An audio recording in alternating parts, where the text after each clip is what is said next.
garin hayar rigasa. To Kaduna kenan. Ya kowa da kowa ina muku fata alkhairi. Alhamdulillah, a rediyo kake saurara ko kana kallo a YouTube ne ko Facebook? A rediyo ne muke saurara. Kuma an ce sautin babu kyau a rediyo ko? An ce sautin babu kyau a rediyo. Gaskiya ba yana ɗan yin wani karkarta haka ne ba. Yana karkar haka. Ba ya ta sosai kamar To mun gode, Allah ya saka da alkhairi. Ko kai ma za ka ɗan turo account ɗin ne a tura maka ko da 2,000 ne ka ɗan sa katin waya. Turo. To masha Allah. To da farko sai mu ce assalamu alaikum wa rahmatullahi wa barakatuhu. Masu bibiyanmu da kallonmu a wannan shafi namu mai albarka, barkanmu da warhaka. Sannanmu da arzikin kasancewa da ku a wannan lokaci mai albarka, muna yi muku fatan alkhairi. To da farko dai sai mu ƙara cewa alhamdulillah, kuma mu ƙara cewa alhamdulillah, mu ƙara cewa alhamdulillah. Kamar yadda muka fara sa muku watan bidiyo na ɗan gwagwarmaya watan Ordinary Ahmad, wanda aka fi saninsa da Ordinary President.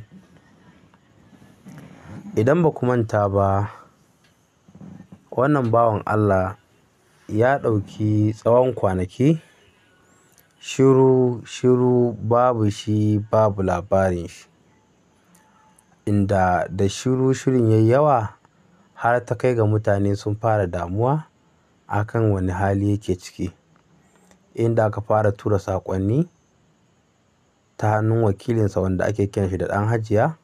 Ana masa tambayoyi akan wai shin ina mai gidansa ne, kuma mai gidan talakawa, watan gwarzo jarumi wanda ke ƙoƙarin ƙwato 'yan arewa 'yancinsu, shin ina ya shiga ne? Kwana biyu babu shi babu labarin shi. Ana ta tura wannan saƙonni, inda daga baya shi ma ya ƙoƙarin mayar da amsoshi kamar haka na cewa lallai mai gidansa, mai gidan talakawa kuma Ordinary Ahmad, watan Ordinary President, yana nan lami lafiya cikin ƙoshin lafiya, kawai dai ya ɗan yi wata tafiya ne haka. To wasu a lokacin sun yarda, wasu kuma dai suna da kokonto, suna da shakka, suna ganin kamar cewa a'a akwai dai wani abu da yake faruwa, saboda shirin ya yi yawa ta yadda ba a jin ko da muryan shi in ma baya kusa, to ya kamata a ce ko da muryan shi a ji. To ana nan kwatsam wata rana kawai sai gashi ya kira waya, inda yayi magana ƙalla na tsawon minti 10, inda yake bayyana halin da yake ciki da kuma duka dalilansa na ɗan ma ja baya ɗin. Ma'ana dai ya faɗi cewa dai lafiyansa lau, kuma yana cikin wani na uzuri ne. To inda bayyanansa a wannan lokacin ya ɗan kwantarwa mutane hankali, mutane suka ɗan ƙara samun natsuwa kan cewa to insha Allahu al'amarin dai ana gani har yanzu ba wani damuwa sosai. Duk da dai a cikin bayanansa da ya a wancan lokaci akwai wasu maganganu da ya ɗan bayyana wanda suke nuna cewa tabbas akwai matsin lamba da yake iya fuskanta ta hannun wasu azzalumai wanda ba sa son ci gaban talakawa, musamman wanda suke da alaƙa da 'yan siyasa. Kuma dama kamar yadda kuka sani ne, ba za a ce wai dukkan mutane sun taru sun zama iri ɗaya ba. Kamar yadda ake samun ɓata gari a ɓangaren 'yan siyasa wanda ba sa son ci gaban talakawa, to haka nan a cikinsu ana samun kuma mutanen kirki wanda suna ƙoƙartawa, suna bakin ƙoƙarinsu. To bayan wannan bayyana nashi dai an ƙara jin shiru, ba wani ƙarin haske, ba wani bayani sosai dangane da ina yake, me yake faruwa ne. To kwatsam kuma sai ga yau cikin yardan Allah subhanahu wa ta'ala, yanzu haka nake magana ɗinnan sai ga bidiyon shi ya ƙara bayyana, inda aka gan shi kuma ya bayyana a wata sabuwar tasha, ba asalin wanda aka saba ganin su ba, inda ya bayyana ya ba da dama mutane suke kiran waya suna faɗin albarkacin bakinsu, wanda ya nuna cewa ita wannan sabuwar tasha watan suna yin gwaji a kanta ne, ma'ana ga ta nan an gina ta, an gyara ta, an tsara ta, an gama komai, har ya kai ga yanzu gashi suna gwaji a kanta ne, inda ita ma za su dawo su ci gaba da shirye-shirye ba dare ba rana, kuma gadan-gadan za a ci gaba da aikin gwagwarmaya kamar yadda aka saba. Inda Allah masani, ba mu sani ba shin wancan tsohuwar na daɗin za su rufe ta ne su dawo wannan, ko kuma a'a nan ma wani reshe ne aka buɗe kamar yadda da a Abuja kadai ake yi kuma ya dawo yanzu har Kaduna ana yi. To Allah masani, ba mu san yadda abin zai kasance ba tunda ba mu samu ƙarin bayani daga bakinsa ba. To amma kuma menene, muna da yaƙini da tabbacin cewa nan gaba kaɗan za mu ji yadda abin zai kasance. To ba ta da bata lokaci ba, za mu haɗa ku da shi ordinary president ɗin, domin kamar yadda muka fara sa muku, ku ci gaba da gani kuma da sauraron irin tattaunawa da suka yi da mutane, inda za ku ga har yana yi ma wasu daga cikin masu kiran waya ɗin watan wani tagomashi. Za a ga mutum ya kira bayan an gaisa an yi raha da sauransu, ya kuma tambaye shi ya yake ganin wannan sabuwar tasha da suka buɗe nasu na Barkatai Family, ya yanayin sauti ɗinta, ya yanayin kaza da kaza ɗinta duka. To bayan an karkare wannan sai kuma kaga yana ƙoƙarin cewa to mutum ya ɗan tura akawun ɗinsa a ɗan sa masa wato na ɗan fiya wuta da zai ɗan samu ya ɗan warwasa shi ma. To Allah ya saka masa da alkhairi, kuma mutane ƙwarai sun ji daɗi da jin wannan murya tashi, kuma sun samu natsuwa, musamman ma da suka gan shi yanzu ya bayyana kwatsam, kuma ya bayyana a yanayi wato na ci gaba da tattaunawa, inda shi da kanshi a cikin wannan ɗan tattaunawa da za mu samu ku yanzu, za ku ji inda yake cewa wasu suna cewa an kama shi, wasu suna cewa sun gan shi a asibiti, wasu ma suna cewa su da kansu sun yi kaza kaza kaza duka. Ya ce to duka dai Allah ya saka wa kowa da alkhairi, ma'ana wanda suke irin wannan maganganun da kyakkyawan zuciya da kyakkyawan manufa da kuma kishi, wanda kuma suke nufinsa da mummunan wato sharri da mummunan abu, to wannan kuma ya basu su da Allah. To Allah ka samu dace. Muna yi wa kowa da kowa fatan alkhairi. Kafin mu sake muku bidiyon, abin da muka saba roƙa a gare ku kuma kuna yi mana, muna jin daɗi, shine idan wannan shi ne shigonka na farko wannan shafi na mai albarka, to please a danna mana subscribe, sannan a mana sharing ɗin wannan bidiyo. Idan kuma an mana subscribe, to muna roƙon a mana liking a wannan bidiyo, sannan a mana sharing. Mun gode. Mu je zuwa sauraro tukuna daga bakin shi, mu ji yadda abubuwan suke tafiya daga bakin shi. Kallo ko a Facebook? To a YouTube kike kallo ko a Facebook ko rediyo kike saurara? Ina kallon waya ne. Yawwa, to yanayin hoto fa da wannan hoton da wancan wanne ya fi kyau tsakaninki da Allah? Tsakanina da Allah wannan ya fi kyau, babanmu. Allah? Tsakanina da Allah ya fi kyau. Hoton ne ya fi kyau ko dai ni ne na ƙara kyau, ko dai a dai gaya min Rukayya? Babanmu komai ya yi kyau, hoton gurin Allah ya ɗaukaka shi da darajarsa. Allahu Akbar.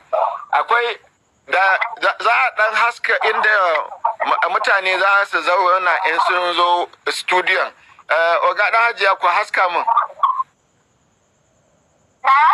Za a haska, za ki ga wurin da mutane za su zauna in sun zo shirin. Gaskiya komai ya yi ba wani tsakani da Allah, kowa zai gaya masa haka. To ki kashe waya sai ki turo account number. To na gode, Allah ya saka da alheri, Allah ya ƙara ɗaukaka. Allahumma amin. Na gode.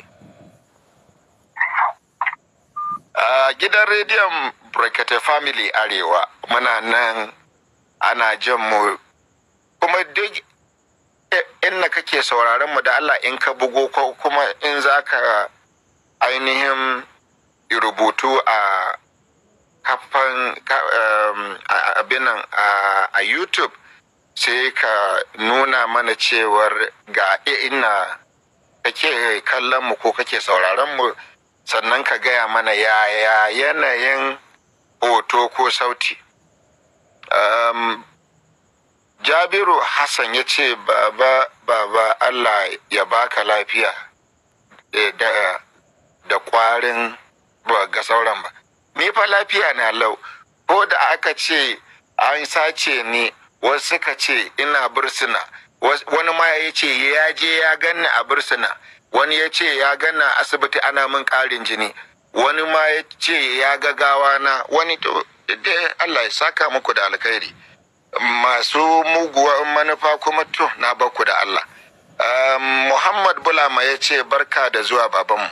Ku ga mana do Allah sautin da hoton wane ne? Kuma har yanzu su dan hajiya Atom kuna show me the audience side I beg. Tunda na yi magana an ƙi. To ina mutane za su zauna kenan in Allah da. Nan da minti 10 za mu ainihin tsaye da wannan gwajin da muke yi. Sa'ad Adam ya ce my ordinary president komai ya yi daidai amma ba ma ji sosai a rediyo. Ta. Sai ku gyara na rediyon a ina? A Kaduna ko a Kano ko a Abuja ko a Jigawa ko a Plateau ko a Gombe ko a ina? A wace jihar ce? Aha. Min wa alaikum assalam wa rahmatullahi ta'ala wa barakatu. Lafiya kalau sunanka kuma daga ina? Ana da Nasiru daga garin Hayar Rigasa. To, Kaduna kenan. Alhamdulillah, a rediyo kake saurara ko kana kallo a YouTube ne ko Facebook? A rediyo ne ke saurara. Kuma an ce sautin babu kyau a rediyo ko? An ce sautin babu kyau a rediyo. Gaskiya ba yana ɗan yin wani karkarka haka ne ba. Yana karkar haka. Ba ya ta sosai kamar To mun gode Allah ya saka da alkhairi.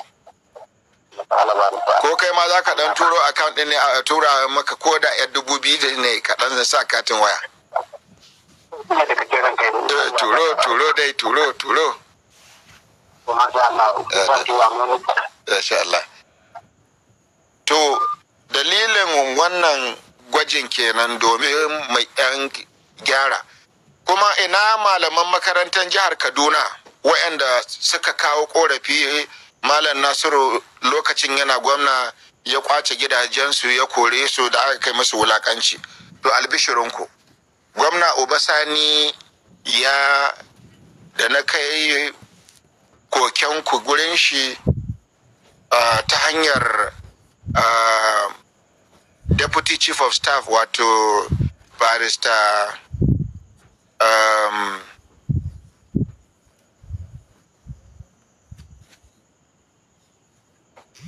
da na bi hanyar shi ainihin Deputy Chief of Staff Ligo aka kai ma shi gwamna Obasani ainihin koke. Akwai yunkurin da gwamna Obasani ya yi wanda dukkan malaman makarantar nan wanda suka kawo kuka gurinmu, ina ganin ko gobe ko jibi insha Allahu rabbi ta'ala za su ainihin yi ma Allah godiya, za su ainihin yi ma gwamna Obasani godiya domin ya saurare su, ya share musu hawaye, ya yi yunkurin da ba a yi can baya ba. Ga wani nan. To masha Allah, a kafin mu wuce wannan guri inda yake magana akan wanda suka kawo musu korafi akan cewa tsohon gwamnan Kaduna wato Malam Nasiru El-Rufai ya kwace musu gurare inda ba biya su komai ba, ƙarshe ma har aka dan musu abin da ba daidai ba. To kafin mu wuce wannan guri kun ga dawowan sannan dole ma mutane daɗi, musamman su waɗanda suka kawo wannan korafi. Kun ga kai tsaye yanzu dawowa suka yi, wato gwaji ma ake kafin a ci gaba da shirin gadan-gadan. Amma kun ga ya zo musu da albishiri mai kyau akan cewa wannan gurare nasu da aka raba su da shi akwai hasken cewa ko da ba a dawo musu da shi karan kanshi ba, to ma'ana dai alamu yana nuna cewa za a share musu hawaye. To wannan fa shine kaɗan daga cikin irin gwagwarmayar da ba dare ba rana wannan bawan Allah yake yi, inda kuma hakan yake burge mutane kuma mutane suke jin daɗin hakan. Wannan dalilin ne ma ya sa mene da aka rasa shi na kwana biyun nan, ta hankalin mutane ya tashi kuma ya dawo kan shi ɗin. Ta haka wannan shawara ce gare mu baki ɗaya. Ya kamata kowane mutum ya ƙoƙari ya yunƙuri ya zamanto shi ma mutum ne na kirki kuma mai ƙoƙarin kawo wani abu na ci gaba al'ummansa. Ba lallai bane wai duk abin da wani ya yi kai ma ka ce za ka iya yi, a'a, amma kowa akwai irin gwargwadon abin da zai iya yi na kyautatawa. Ta haka kowa san abin da zai iya yi wanda in ya yi shi ci gaba ne gare shi, ci gaba ne ga al'umman shi. To kowa ya ƙoƙari ya zamanto mutum na kirki wanda zai yi wani abu wanda za a ƙaru da shi kuma za a ji daɗin wani abun, ta yadda mene ba za a taɓa mantawa da kai ba, kuma duk wani abu da ya shafi hidimanka mutane za su zo a yi wannan abun tare da su. To mu ci gaba da sauraron sa domin mu ji yadda ta kaya a wannan ɗan takaitaccen zaunawa da ya zo ya yi na gwajin wannan guri da suke ƙoƙarin buɗewa sabo. To mu ci gaba da saurara tare da ku domin mu ga yadda abun zai ƙarƙare.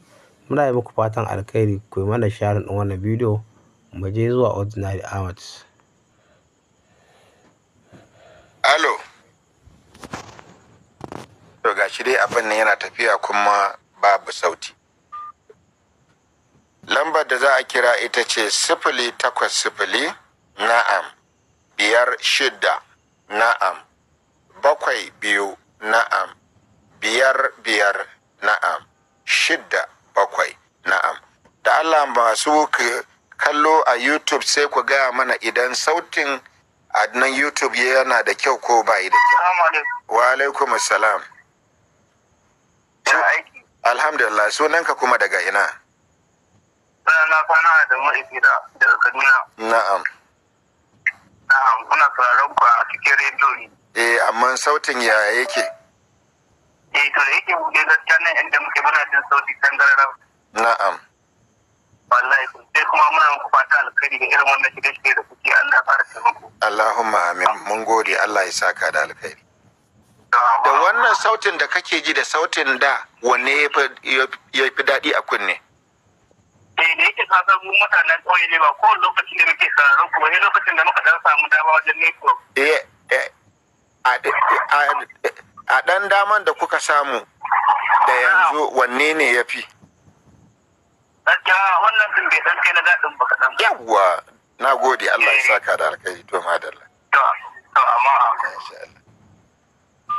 Masu kallon mu da sauraron mu nan da minti 5 za mu tsai da ainihin wannan gwajin da muke, domin na gama kiran ya Diana Maryam Mbaka. Wai ina za ya Diana ko Diyata?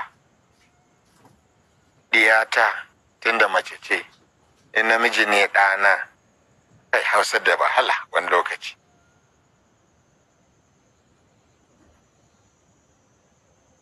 Alo. Alo. Alo.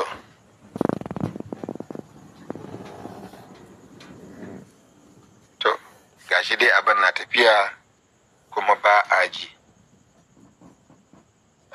Kuma abin ma kamar yankewa yake yi.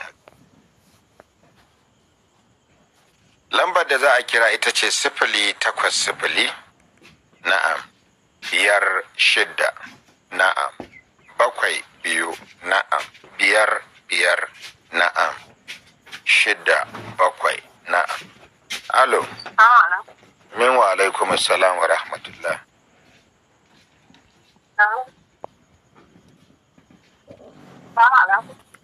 Alaikum assalam, da Allah ki bude baki ki magana ko kuma ki kashe wayar ko? Lafiya. Babu gajiya. Alhamdulillah, sunan ki daga ina? Kuna magana da Rukayya daga Rigasa, Kaduna. Idan to a yanzu dai To alhamdulillah masha Allah. Wannan shine takaitaccen abin da za mu iya kawo muku dangane da labarin wato mai gidan talakawa, Ordinary President, Ordinary Ahmad. To alhamdulillah dai an dawo aiki gadan-gadan. Sannan kuma gashi ya dawo aiki akan wani gaba mai mahimmanci, wato kan gaban Hamdiya Sidi Sharif.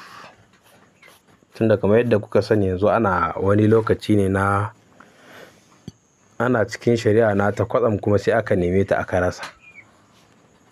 Bayan an neme ta an rasa, wasu daga cikin lauyoyinta da mutanen gari da kuma wasu 'yan gwagwarmaya dai, bayan sun fara fitowa suna posting, wasu ma sun ba da nan da 24 awa lallai inda take a fito da ita. Kwatsam kuma sai muka ji cewa an tsince ta wato a yankin Zamfara. Mutumin da yake Sokoto wai sai gashi an tsince shi a yankin Zamfara, inda daga bisani da aka samu cewa lallai sace ta aka yi, kuma abu ne ya kai inda ya kawo har dai gashi na aka kawo ta wannan yanki na Zamfara. A irin BBC ta ruwaito, DCL Hausa sun ruwaito, da sauran manya-manyan shafuka na social media irin su Facebook da sauransu. Sannan kuma gidajen jaridu ɗin kamar yadda muka fara faɗan, BBC, DCL da sauransu shafuka wanda ba na Hausa ba, duka sun ruwaito wannan abin da yake faruwa, cewa an tsince ta a nan Zamfara ɗin, kuma sace ta aka yi, kuma an ma same ta tana cikin wani mawuyacin hali. Inda dai na san da dama duk kun san abin da yake faruwa akan ita wannan baiwa Allah Hamdiya. To gashi Ordinary Ahmad zai dawo aiki gadan-gadan kuma ga wannan abu yadda ya faru. To ba mu san yadda abin zai kasance ba, saboda kun san alaƙarsa da Hamdiya. Dama wannan cakwake ta haɗa su. Ƙoƙarin gwamnatin Sokoto na sai ta murƙushe Hamdiyan, ta ga bayanta ko kuma ta illata ta ko ta sa ta cikin wani yanayi mara daɗi. To wannan ƙoƙarin da gwamnatin Sokoto ta yi akan hakan, shi kuma ya ƙoƙarin tsaya mata bakin iyawarsa, ta yadda ma har ya jawo ta jiki ta zama ɗaya daga cikin ma'aikatansa, wanda ya haɗa ta da wata abokiyar aikinsa, ita ma 'yar gwagwarmaya, Bintu Hijaz, wanda ita wannan Bintu Hijaz ɗin ta ɗauki Hamdiya a matsayin kamar 'yarta, wacce suna gwagwarmaya tare, kuma tana ƙara haska mata wasu abubuwan da bata sani ba. To kamar yadda ma ita kanta Bintu Hijaz ɗin ɗazu an samu ruwaya a bakinta na cewa alhamdulillah Hamdiya dai kan ta samu ta kubuta daga hannun azzalumai, kuma tana asibiti tana samun kulawa, da kuma jami'an tsaro sun sa ido a kanta, ta inda kuma suke maganan za a dawo da ita. Duk da dai har yanzu akwai labaran da ana son a samu, wanda har yanzu ba a gama samun su ba tukuna. Sai a hankali, idan wannan labarai sun gama kammala duka, za mu yi ƙoƙari mu ci gaba da kawo muku su a wannan shafi kamar yadda muka fara kawo muku wasu, kuma muke ta kan kawo muku su. To muna fatan kamar yadda shi Ordinary Ahmad yanzu ya dawo aiki, idan al'amari na Hamdiyan ya daidaita kamar yadda ake so, to fa ni'ima, kuma haka ake fata, ake roƙon Allah ya tabbatar. Idan ku al'amarin bai gama daidaita ba, to muna fatan zai ɗora daga inda ya tsaya. Tunda dama kan wannan gwagwarmaya ce ita kanta Hamdiya, saboda ita 'yar gwagwarmaya ce wadda take son ci gaban al'umma, haka yasa ya jawo ta jiki, ya haɗa ta da wannan Bintu Hijaz ɗin, kuma ya sa ta daga cikin ma'aikatansa wanda za su rika aiki tare. To kuma gashi abin da ke ƙoƙarin faruwa da ita, kun ga ko ai sai inda ƙarfinsa ya ƙare wajen ci gaba da kuma gwagwarmaya kuma za ta ƙara dawowa sabuwa. Amma dai shi gwamnan Sokoto, inda mutum ne mai jin shawara, inda a ce yana da na sama da shi, inda a ce yana da wanda za su gaya masa ya ji, to da abin kunya ne a gaishe ya tsaya yana faɗa da talakansa, wanda ba a san ta ba ma, ba a san wace ce ita ba. Ƙoƙarin shi na yin rigima da ita yana daga cikin abin da ya ƙara haskawa aka san wa ma ce Hamdiya ɗin. kuma ta ba shi haƙuri, ta yi kaza duka, amma da yake mutumin nan ba Allah bane a gaban shi, har yanzu yake kamar menene ma yake damunsa oho. Tunda abin da ta faɗa ɗin yanda ya jawo duk wannan abun ake ta cece-kuce aka yi, ba fa wani abu ne illa kwatance da ta yi akan iyalansa, wanda kuma kowa ya riga ya san wannan. Inda bayan ta yi kira da babban murya, ta ƙara ta yi kira, ta ƙara ta yi kira, to shine har ta je ɗaya daga cikin ƙauyukan da suke fama da matsalar tsaro, ta nemi izini da yardansu su yi bidiyo akan ta haska, kuma ta gaya wa gwamna dai ƙorafinsu, wanda garin gaya wa gwamna ƙorafin nasu ne har take ba da misalin irin yadda ake kama su ana karɓan kuɗin fansa, ake musu fyaɗe, ake kaza, har take watan kwatanta in yanzu misali yadda gwamna ake ta kiransa ɗin nan, amma har yanzu ba wani ƙwaƙƙwaran mataki da aka ɗauka a ce iyalansa ne aka ma wannan abun, ya zai ji. Kuma cikin tattausan murya da lafazi mai kyau ta ci gaba da kiran watan shi mai girma gwamna akan a duba wannan al'amari, amma duk da haka shine wai wannan abun duk akan shi ne fa yanzu ake ta wannan abu. Kuma hakan ma daga baya ta zo ta nuna to in kuskure na hakan yin misali da shi mai girma gwamna ɗin, to tana neman yafiya da afuwa da sauransu. To amma duk da haka dai shi dai abin da ya ƙudiri akan ta ƙila sai ya cimma burinsa yake nufi, to burin nasa in dai ba mai kyau bane, Allah ya tsare Hamdiya sai da Sharif, Allah ɗaya baki ɗaya, Allah ya mayar musu da aniyarsu a kansu. Muna yi fatan alkhairi, ba sai mun cika ku da tsoron goyon bayani ba. Wannan shine dai a takaice abin da za mu kawo muku. Kada a manta a mana share ɗin wannan bidiyo, kuma a mana liking, kuma muna godiya da yabawanku da kuke a gare mu, kuna da haƙuri da kuke ƙare da mu. Muna godiya akan dukkanin wasu al'amura baki ɗaya. Assalamu alaikum warahmatullahi wabarakatuh, sai mu haɗu da ku a kashi na gaba.